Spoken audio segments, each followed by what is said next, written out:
जौने सुखबा ससुरारी में तौने सुखबा कहो ना ए पहुना यही मिथिले में रहो ना ए पहुना यही मिथिले में रहो ना ए पहुना यही मिथिले में रहो ना ए पहुना यही मिथिले किया है जौने सुखबा ससुरारी में जौने सुखबा ससुरारी में। एक मिनट भैया अहाँ सब तो गीत बुझैत हेबे नहीं बुझे छी चाची बुझे छी तो एना बैसल छे गाल पर हाथ धक हाथ पर हाथ धक ई उचित लगते अहाँ सबके मन या जे पाहुन चल जाए उचित छे नहीं छे तो अहूँ सब गबियो पाछू पाछू ये चाची घर पर पंचायती करब कने हम जे कहै छी सुनियो ई गीत हमरा संगे संगे अहाँ सब गबियो अहूँ सबके कहै छी पाछू में छी त नहीं बुझियो जे हम नहीं देखै छी एकटा चाची त नींद मार रहल छथिन लेकिन चलू उनका बकैस दियो ना अहाँ सब शुरू करू ए पहुना मिथिले में रहो ना ए पहुना मिथिले में रहू रहो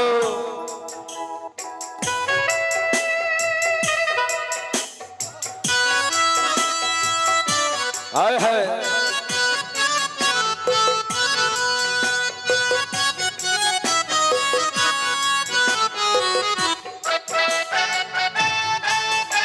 हाय हाय क्या बात है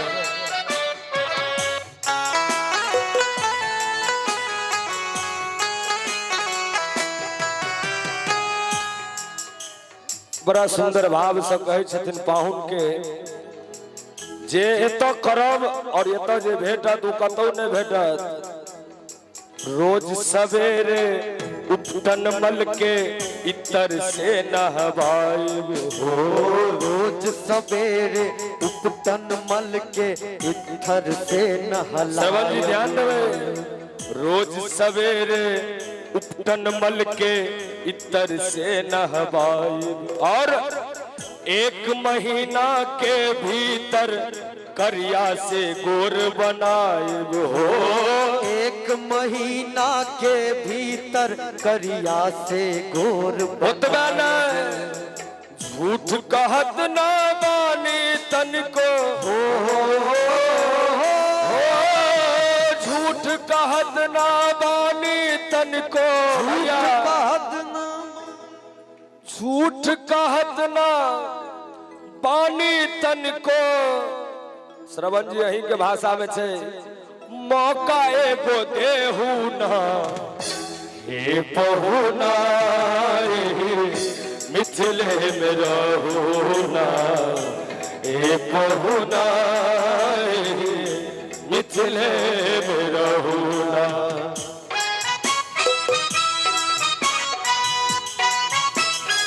हाय हाय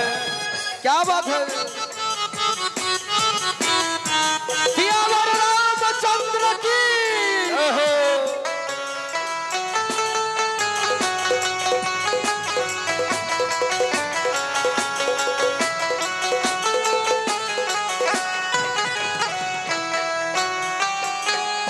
और कमला बिमला दूधमती में एते दूधमती नदी चले न यो छै है कमला बिमला दूधमती में झिझरी खूब खिलाइब ओ कमला बिमला दूधमती में झिझरी खूब खिलायब और की सावन में कजरी गा गा के झूला खूब झूलाएब हो सावन में कजरी गा गा के झूला खूब झुलायब हो सावन में कजरी गा गा के झूला खूब झूलाएब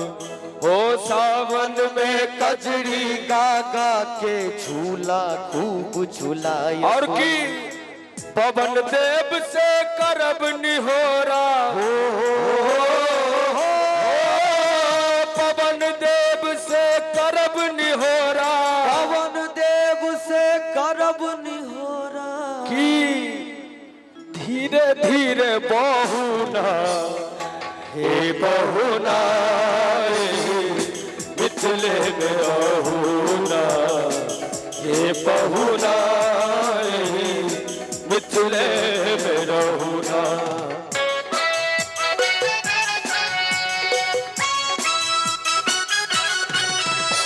क्या बात है सियापति रामचंद्र की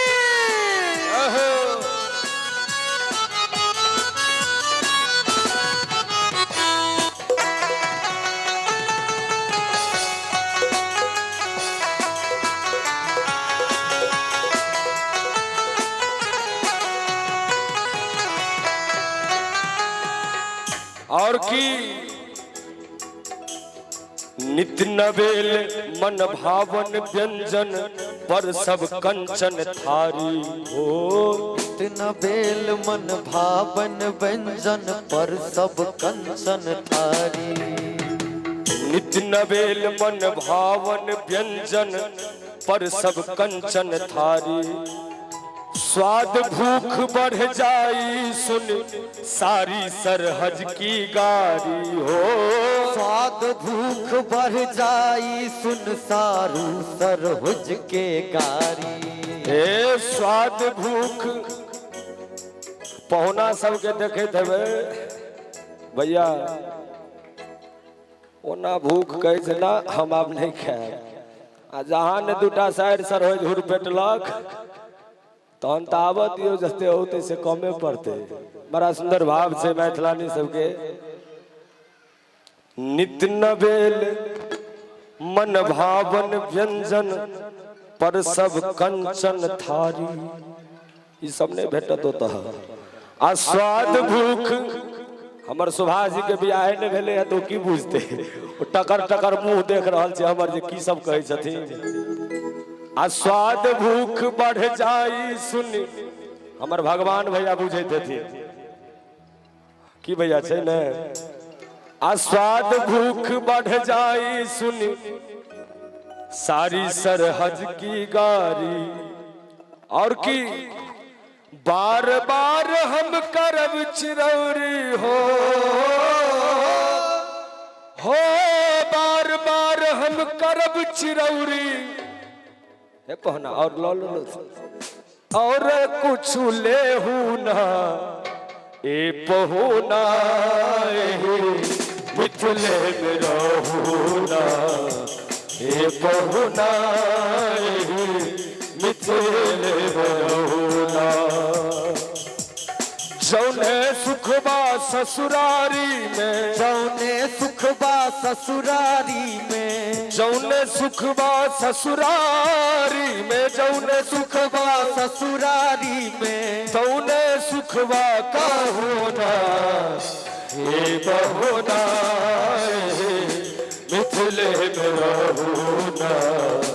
हे बहुना मिथिले में रहूना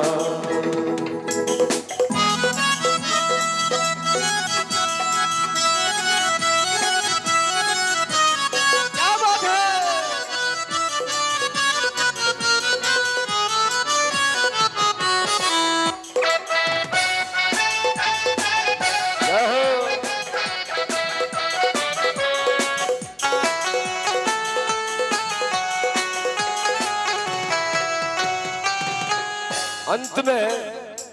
हमर निहोरा रघुनंदन से माने या ना माने हमर निहोरा रघुनंदन से माने या ना माने, लेकिन पर ससुरारी के नाते अरविंद के आपन माने हो। और ससुरारी के नाते हमरो के आपन जाने, या मिथिले में रह जइयो या हो ए पहुना, या मिथिले में रह जइयो भैया, या संग अपने रख ले हूं ना। ताली के संग यदि रहवा के त जनकपुर मिथिला धाम में रहू, आ न त संग अयोध्या हमरो लेने चलू। केना? तो ताली बजा के सब गोटा ए बहुना मिथिले में रहू ना, ए बहुना मिथिले में रहू ना। अरे जौने सुखबा ससुरारी, जौने सुखबा ससुरारी में, तौने सुखबा कहू ना। हे बहुना मिथिले में रहू ना, हे बहुना मिथिले में रहू ना, हे बहुना मिथिले